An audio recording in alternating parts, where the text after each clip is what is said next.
بسم اللہ الرحمن الرحیم۔ السلام علیکم۔ عیسائی اپنی مدد کے لیے ان سپاہیوں کو بلا رہے تھے جو طوفان سے بچ کر بیرکوں میں جا چھپے تھے۔ بیرکیں قلعہ کے اندر فصیل کے سامنے تھی۔ ان کی آوازوں نے تمام سپاہیوں کو بیدار کر دیا اور وہ صورتحال معلوم کرنے کے لیے بیرکوں کے دروازوں میں آ کر جھانکنے لگے۔ بارش اب بھی ہو رہی تھی مگر اب ذرا اس کا زور کم ہو گیا تھا۔ ہوا بھی کم ہو گئی تھی مگر اندھیرا ابھی تک پھیلا ہوا تھا کہ کچھ دکھائی نہ دیتا تھا۔ عیسائی بیرکوں میں سے جھانک رہے تھے لیکن ان کی جرت نہیں ہو رہی تھی کہ وہ بیرکوں سے باہر نکل کر سپاہیوں کی چلانے کی وجہ معلوم کرے۔ ایک مرتبہ بجلی چمکی تو انہوں نے دیکھا کہ ان کے سپاہی زینے سے بھاگ بھاگ کر نہایت بدحواسی سے آ رہے ہیں اور ان کے پیچھے مسلمان تلواریں لیے انہیں قتل کرتے ہوئے بڑھتے چلے آ رہے ہیں۔ یہ منظر دیکھ کر پہلے انہیں اس بات پر حیرت ہوئی کہ مسلمان کہاں سے اندر آئے ہیں اور پھر ان پر خوف نے غلبہ کر دیا اور وہ دوڑ کر ڈر کر بیرکوں میں جا چھپے۔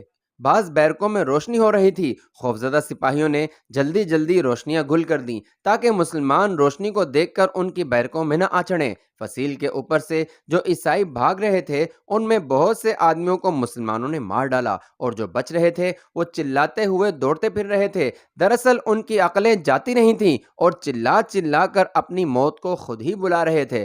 آخر نتیجہ یہ ہوا کہ وہ ایک ایک کر کے سب مارے گئے۔ چونکہ اب آواز آنا بالکل بند ہو گئی تھی اس لیے مسلمانوں نے سمجھ لیا کہ وہ سب ختم ہو گئے ہیں۔ اب اگرچہ وہ قلعہ کے اندر داخل ہو گئے تھے لیکن اندھیرا ہونے کی وجہ سے انہیں نظر کچھ نہیں آ رہا تھا۔ وہ نہیں سمجھتے تھے کہ قلعے کے اندر شہر کس طرف ہے، چھاونی کس سمت ہے اور صدر دروازہ کس جانب ہے۔ وہ کھڑے تھے اور سوچ رہے تھے کہ اب کیا کریں اور کس طرف چلیں۔ ابھی مغیث الرومی بھی نہ آئے تھے اور وہ ان کے لیے بھی منتظر تھے۔ تھوڑی دیر بعد مغیث الرومی بھی آ گئے اور انہوں نے آتے ہی اللہ اکبر کا نعرہ لگایا۔ تمام مسلمانوں نے مل کر اس پر ہیبت و جلال نعرے کی تکرار کی۔ اس نعرے سے تمام قلعہ گونج اٹھا اور عیسائی سپاہیوں پر بھی اس کا خوف طاری ہو گیا۔ اب مغیث الرومی ایک جانب چلے اور ان کے پیچھے لشکر چلا۔ اتفاق سے ان کا رخ صدر دروازے کی طرف ہو گیا۔ اس وقت بارش بالکل بند ہو گئی تھی اور ہوا بھی رک گئی تھی۔ بادل چھٹ گیا تھا، نیز اندھیرا بھی دور ہونے لگا تھا۔ بڑھتے بڑھتے مغیث الرومی صدر دروازے پر پہنچ گئے۔ یہاں تقریباً 500 سپاہی کمانچوں میں مسلح کھڑے تھے۔ غالباً انہوں نے مسلمانوں کے نعرے کی آواز سن لی تھی اور وہ یہ سمجھ کر کہ کہیں مسلمان اس دروازے پر حملہ نہ کر دیں پہلے سے ہی تیار کھڑے تھے۔ وہ مسلمانوں کو دیکھتے ہی دروازے سے باہر نکل آئے اور صفیں باندھ کر لڑنے پر تیار ہو گئے۔ مسلمانوں نے بھی ان کے سامنے ہی صفیں ترتیب دے لیں اور تلوار نکال کر ان کی طرف بڑھے۔ عیسائیوں نے ان کے بڑھتے ہی حملہ کر دیا۔ مسلمانوں کو کہاں تاب تھی، انہوں نے بھی حملہ کر دیا اور اس زور و شور سے حملہ کیا کہ چشم زدن میں ان کی پہلی صف کاٹ ڈالی اور اس کے بعد دوسری صف پر حملہ آور ہو گئے۔ مسلمان رات بھر بھیگتے رہے تھے، انہیں بڑا جوش اور غصہ آ رہا تھا اور وہ نہایت غضبناک ہو کر حملے کر رہے تھے۔ عیسائی بھی جوش میں آ کر بیچ و تاب کھا کر حملے کر رہے تھے مگر ان کی تلواریں گویا کند ہو گئی تھیں کہ مسلمانوں پر ان کا کچھ اثر نہ ہوتا تھا۔ ہاں، مسلمانوں کی تلواریں برابر کاٹ رہی تھیں اور عیسائی کٹ کٹ کر گر رہے تھے۔ تھوڑی ہی دیر میں تمام عیسائی مار ڈالے گئے۔ جب میدان صاف ہو گیا تب چند مسلمانوں نے بڑھ کر قفل توڑا اور پھاٹک کھول دیا۔ باہر جو 500 گھڑ سوار مسلمان تھے جنہیں مغیث الرومی نے دروازے پر بھیجا تھا وہ دروازہ کھلتے ہی اندر داخل ہونا شروع ہو گئے۔ اب صبح صادق کے آثار ظاہر ہونے لگے تھے اور اندھیرا دور ہو کر اجالا پھیلنے لگا تھا۔ بادل چھٹ گئے تھے اور آسمان دھل کر نکھر آیا تھا۔ جس وقت یہ 500 سوار قلعے میں داخل ہوئے ابھی وہ چند ہی قدم چلے تھے کہ قلعہ کے باہر اللہ اکبر کا پرزور نعرہ بلند ہوا۔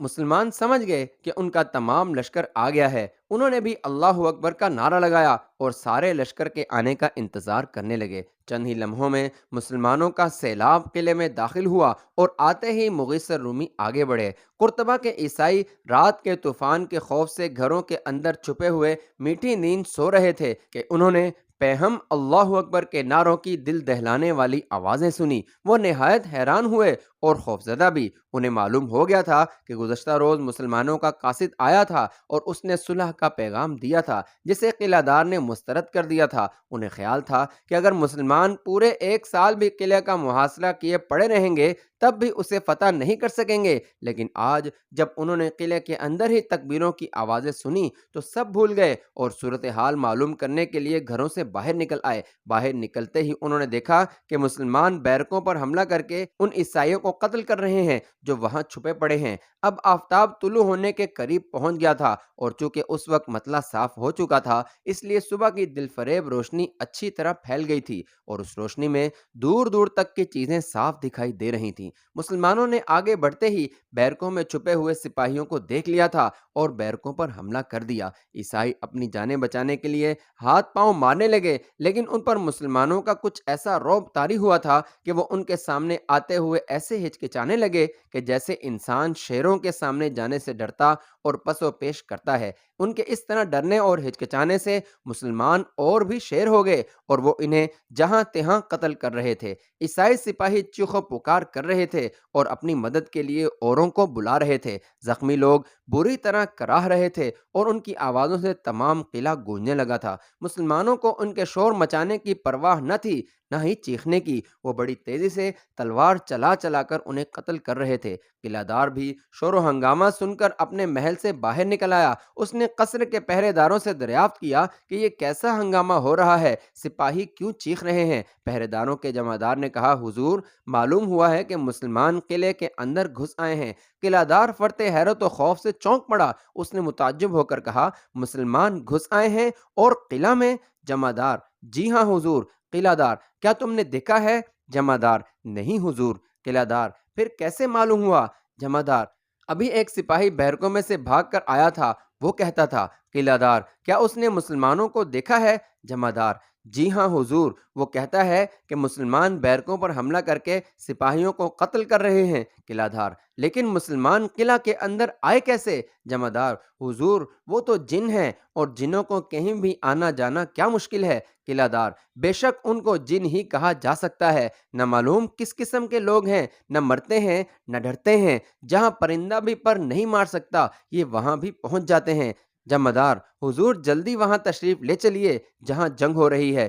قلعہ دار، تم اپنے ماتحت سپاہیوں کو جمع کر لو، میں تیار ہو کر آتا ہوں۔ جمعدار، بہتر جناب۔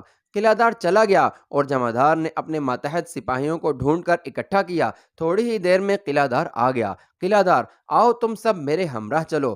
قلعہ دار ان سب کو اپنے ہمراہ لے کر روانہ ہوا۔ محل سے باہر نکل کے یہ سب گھوڑوں پر سوار ہوئے اور فصیل کی طرف چلے۔ اس وقت آفتاب نکل آیا تھا اور دھوپ تمام بھیگی چیزوں پر پھیلنے لگی تھی۔ مسلمانوں نے اپنے لشکر کے 3 حصے کر لیے تھے۔ ایک حصہ بیرکوں کے سپاہیوں پر حملہ کر رہا تھا، دوسرا برجوں میں سے آنے والوں سے لڑ رہا تھا اور تیسرا ان شہریوں سے جنگ کر رہا تھا جو وطنیت کے جذبے سے سرشار ہو کر لڑنے لگے تھے، مگر ان کے حملے زیادہ تر بیکار جا رہے تھے۔ ان میں سے جو بھی حملہ کرنے کے لیے آگے بڑھتا مسلمانوں کی تلوار کا شکار ہو جاتا تھا۔ ان کی دلیری، قوت اور کثرت کچھ بھی ان کے کام نہیں آ رہی تھی۔ مسلمان شیروں کی طرح ان پر جھپٹ جھپٹ کر حملہ کر رہے تھے اور ان کی تلواریں انہیں چیر پھاڑ رہی تھیں۔ مسلمانوں کے کپڑے، ہتھیار، زین سب پانی میں بھیگے ہوئے تھے۔ خون کے فوارے انہیں سرخ رنگ میں رنگ رہے تھے۔ ایسا معلوم ہوتا تھا کہ ہر مسلمان خون کے دریا میں غوطہ لگا کر آیا ہو۔ وہ گھوڑے دوڑائے ادھر ادھر پھر رہے تھے، جس طرف جاتے اسی طرف موت کا بازار گرم کر دیتے۔ لاشوں پر لاشیں بچھی پڑی تھیں۔ اب بیرکوں میں سے عیسائی باہر نکل آئے تھے اور وہ بھی موت کی لڑائی لڑنے لگے تھے۔ وہ پیدل تھے اور مسلمان سوار۔ اگرچہ وہ بہت زیادہ تھے اور مسلمان بہت کم، لیکن ان میں مسلمانوں والا جوش و جذبہ نہ تھا اور نہ ہی جرت و ہمت تھی۔ عیسائی چاہتے تھے کہ کسی طرح مسلمانوں کو مار ڈالیں یا انہیں قلعہ سے باہر نکال دیں، مگر یہ ان کی طاقت سے باہر تھا۔ اگرچہ مسلمان بھی شہید ہو رہے تھے مگر بہت کم، لیکن عیسائی کثرت سے مر رہے تھے۔ عیسائی گلا پھاڑ پھاڑ کر چلا رہے تھے، زخمی بری طرح چیخ رہے تھے۔ شہری عیسائی شور کر کر کے لڑنے والوں کی ہمتیں بڑھا رہے تھے۔ ان کی مختلف آوازوں سے قلعہ گونج رہا تھا۔ چونکہ رات بھر زور و شور سے بارش ہوتی رہی تھی اس لیے پانی ابھی تک نالیوں اور خون کا دریا لہریں لینے لگا تھا اور اس دریا کو دیکھ کر عیسائی اور بھی سہم گئے تھے۔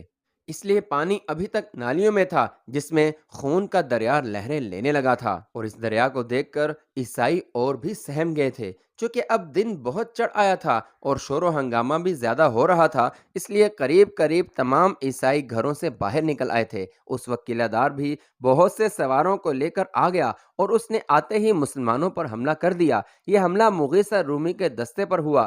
انہیں جوش آ گیا اور انہوں نے ہر جگہ سنبھل سنبھل کر پرشور نعرہ بلند کیا۔ ان نعروں کی آوازوں سے لڑنے والے ڈر گئے اور نہ لڑنے والے مرد سہم گئے۔ مسلمانوں نے نعرہ لگاتے ہی زور و شور سے حملہ کیا اور عیسائیوں کو گھاس پھوس کی طرح کاٹنا شروع کر دیا۔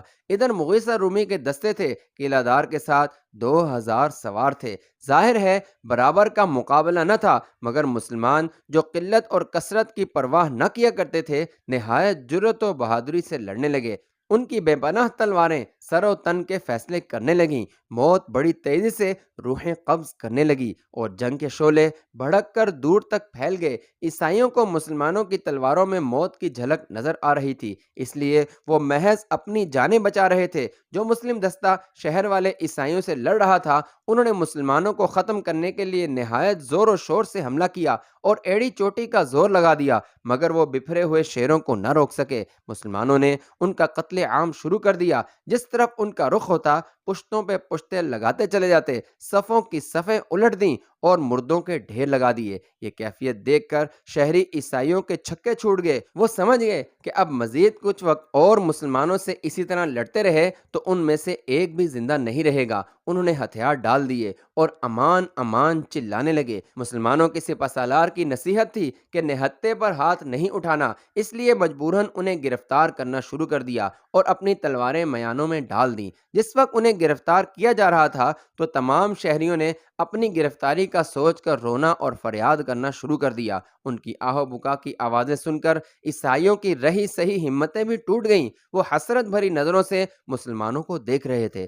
مسلمانوں نے جنگ بندی کر دی۔ کچھ لوگ گرفتاریوں میں لگ گئے اور کچھ مغیثہ رومی کے دستے کی مدد کے لیے بڑھے۔ مغیثہ رومی اور ان کا دستہ نہایت جوش و خروش سے لڑ رہا تھا، لیکن عیسائی زیادہ تھے اور مسلمان بہت کم، اس لیے عیسائی بھی نہایت دلیری سے لڑ رہے تھے۔ ان کا خیال تھا کہ وہ ان مٹھی بھر مسلمانوں کو ختم کر ڈالیں گے، مگر مسلمان حلوائے تر نہ تھے۔ وہ نہایت شجاعت سے لڑ رہے تھے اور پھرتی سے انہیں قتل کر رہے تھے۔ جبکہ یہاں خونریز معرکہ کارزار گرم تھا، ان مسلمانوں نے بھی حملہ کر دیا جو بیرکوں کے سامنے سے آئے تھے، اور کچھ ایسی شدت سے حملہ کیا کہ عیسائی تاب نہ لا کر پیچھے ہٹنے لگے۔ ادھر مغیثہ رومی اور ان کے دستے نے بھی سنبھل کر حملہ کیا۔ ان دونوں حملوں میں مسلمانوں نے عیسائیوں کی کثیر تعداد کو قتل کر ڈالا، اور جو ہی انہوں نے دوسرا حملہ کیا، عیسائی بے تحاشا بھاگے۔ قلعہ دار سب سے آگے تھا۔ مسلمانوں نے ان کا تعاقب کرنا چاہا، لیکن مغیثہ رومی نے انہیں منع کر دیا اور سب مسلمانوں کو ایک جگہ جمع ہونے کا حکم دیا۔ حکم سنتے ہی ہر طرف سے مسلمان سمٹ کر جمع ہونے لگے۔ مسلمان چونکہ ساری رات کے بھیگے ہوئے اور جاگتے ہوئے سفر کر رہے تھے اور پچھلی رات سے مسلسل لڑ رہے تھے، اس لیے تھک کر چور ہو گئے تھے۔ اس کے علاوہ مغیثہ رومی کو اندیشہ ہوا کہ زیادہ عرصہ تک بھیگے کپڑے پہنے رہنے کی وجہ سے کہیں مسلمانوں کو بخار نہ ہو جائے، اس لیے انہوں نے سرے دست انہیں تعاقب کرنے سے روک دیا۔ جب تمام مسلمان اور سارے قیدی ایک جگہ جمع ہو گئے، تب مغیثہ رومی نے مسلمانوں کو کپڑے بدلنے کو کہا، لیکن مشکل یہ پیش آئی کہ تمام مسلمانوں کے کپڑے خیموں میں تھے۔ چنانچہ یہ دیکھ کر مغیثہ رومی نے 500 آدمیوں کو اسلامی خیموں میں بھیجا اور انہیں ہدایت کی کہ وہ خیمے اکھیڑ کر مع تمام سامان کے لدوا لائیں، اور باقی کے مسلمانوں کو حکم دیا کہ شلوار پہنے رکھیں اور باقی بھیگے کپڑے اتار کر دھوپ میں بیٹھ جائیں۔ مسلمانوں نے ان کے حسب حکم سوائے شلواروں کے تمام کپڑے اتار دیے اور منہ ہاتھ دھو کر دھوپ میں جا بیٹھے۔ کچھ دیر بعد خیموں کا تمام سامان منتقل ہو کر آ گیا اور مسلمانوں نے صاف اور دھلے کپڑے پہنے۔ فصیل کے قریب ہی خیمے کھڑے کر دیے گئے۔ قیدیوں کو خیموں کے درمیان میں رکھا گیا اور 250 آدمی پہرے پر مقرر کر کے باقی سب آدمیوں کو سونے کی ہدایت کی گئی، اور وہ اپنے خیموں میں گھس کر سو گئے۔ مغیثہ رومی کے ہمراہیوں نے آرام کیا اور ظہر کے وقت اٹھ کر انہوں نے نماز پڑھی، کھانا کھایا، اور وہ سب قلعے کا جائزہ لینے لگے۔ امامن بھی قلعے کے اندر گیا اور وہ اپنا مکان اور دیگر سامان دیکھنے لگا۔ اس کا مکان محفوظ تھا۔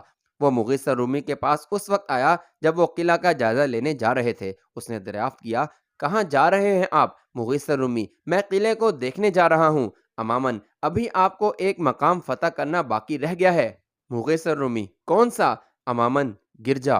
مغیثر رومی ہم معبد گاہوں پر حملہ نہیں کرتے امامن، لیکن وہاں دشمن چھپے ہوئے اور لڑائی کی تیاریاں کر رہے ہیں۔ مغیثر رومی کون سے دشمن؟ امامن قلعہ دار 400 سپاہیوں کو لے کر وہاں چھپا ہوا ہے۔ مغیثر رومی بہت خوب، مجھے تو لگا تھا وہ قلعہ چھوڑ کر بھاگ گیا ہے۔ امامن وہ بھاگا نہیں تھا، بلکہ گرجے میں پناہ لے کر جنگ کی دھمکی دے رہا ہے۔ مغیثر رومی اچھا بتاؤ گرجا کہاں ہے؟ امامن چلیے۔ مغیثر رومی 500 سپاہیوں کا دستہ لے کر امامن کے ساتھ روانہ ہوئے۔ چند راستوں اور گلیوں کو طے کر کے ایک عظیم الشان گرجے کے سامنے جا پہنچے۔ یہ گرجا نہایت بلند اور خوبصورت تھا۔ اس کی 4 دیواری اتنی اونچی تھی کہ قلعہ کے اندر ایک اور قلعہ لگتا تھا۔ مغیثر رومی نے اس کی فصیل کے قریب پہنچ کر بلند آواز سے کہا، عیسائیوں یہ گرجا ہے اور عبادت گاہ کہلاتا ہے، تمہیں اس جگہ آ کر چھپنا مناسب نہیں، لیکن اب جب کہ تم آ کر چھپ گئے ہو تو تمہیں امن و امان کی پناہ دیتا ہوں۔ تم ہتھیار ڈال دو اور گرجے سے چپ چاپ نکل کر جہاں جانا چاہو چلے جاؤ، کوئی تم سے تعرض نہ کرے گا۔ قلعہ دار فصیل پر آیا اور اس نے کہا، ہم اس وقت تک اس جگہ کو نہیں چھوڑیں گے جب تک ہمارا ایک بھی آدمی زندہ ہے۔ یہ سن کر مغیثر رومی نے اپنے جانباز سپاہیوں کو حکم دیا کہ حملہ کریں۔ مسلمان بڑھے تو عیسائیوں نے اوپر سے تیروں کی بارش کر دی، بہت سے مسلمان زخمی ہو گئے۔ مغیثر رومی کو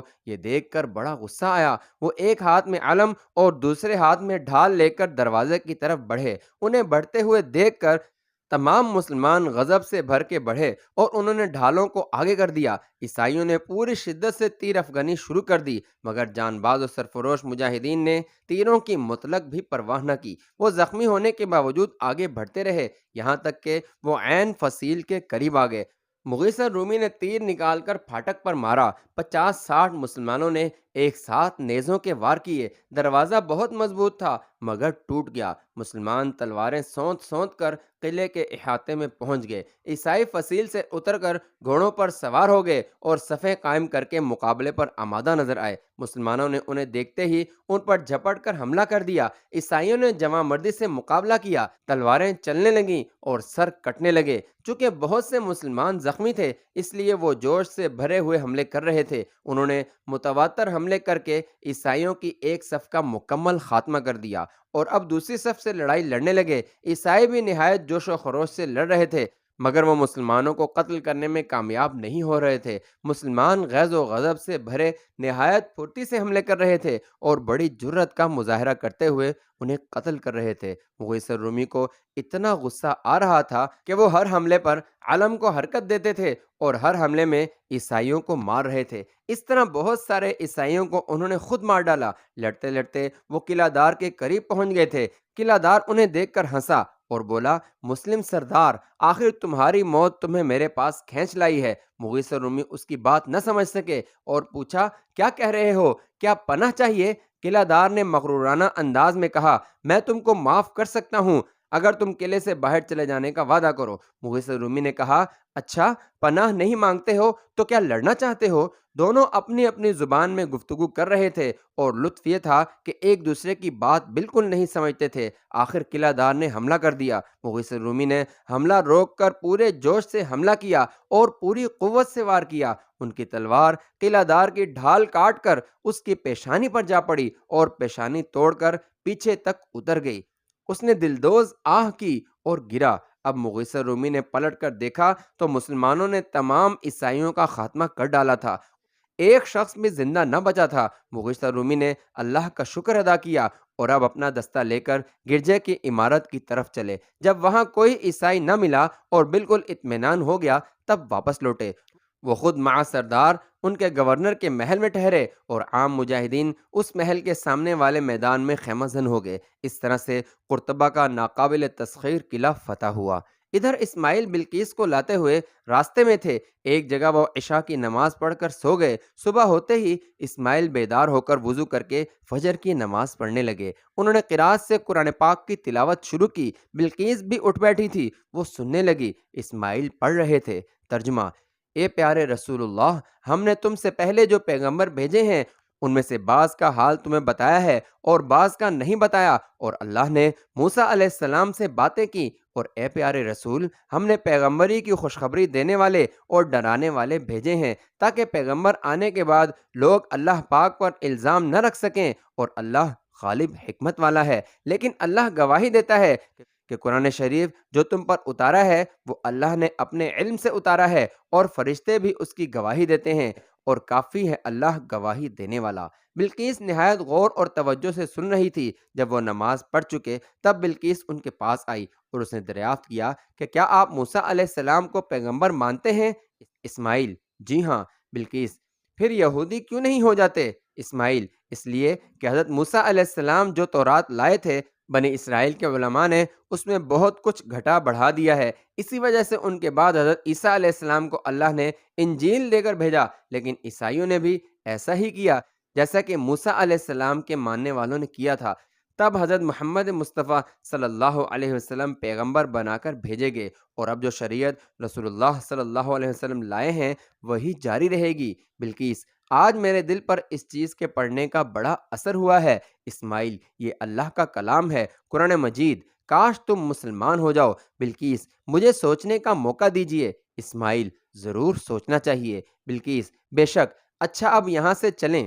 اسماعیل: میں خود بھی یہی سوچ رہا ہوں، مگر ابھی تک میں نے یہ طے نہ کیا تھا کہ چلوں کس طرف، میں اس ملک کے جغرافیہ سے واقف نہیں ہوں۔ بلقیس: اور میں بھی۔ اسماعیل: میرا خیال ہے لشکر دارالسلطنت کی طرف گیا ہوگا، اور تلی تلا جو دارالسلطنت ہے وہ شمال کی طرف بتایا جاتا ہے، ہمیں بھی شمال کی طرف چلنا چاہیے۔ بلقیس: یہ تو میں نہیں کہہ سکتی کہ کس طرف چلنا چاہیے، لیکن یہ ضرور کہوں گی کہ یہاں سے چلنا چاہیے۔ اسماعیل: اچھا آؤ۔ دونوں اٹھ کر شمال کی جانب روانہ ہوئے، اور سارا دن دم لے لے کر چلتے رہے، رات کو ٹھہر گئے اور صبح ہوتے ہی پھر چل پڑے۔ وہ دن بھر چلتے رہتے اور رات کو ٹھہر جاتے۔ راستے میں اگر کوئی جنگلی پھل مل جاتا تو توڑ کر کھا لیتے، اگرچہ وہ نہیں جانتے تھے کہ وہ کس طرف جا رہے ہیں، لیکن قسمت انہیں قرطبہ کی طرف لے جا رہی تھی۔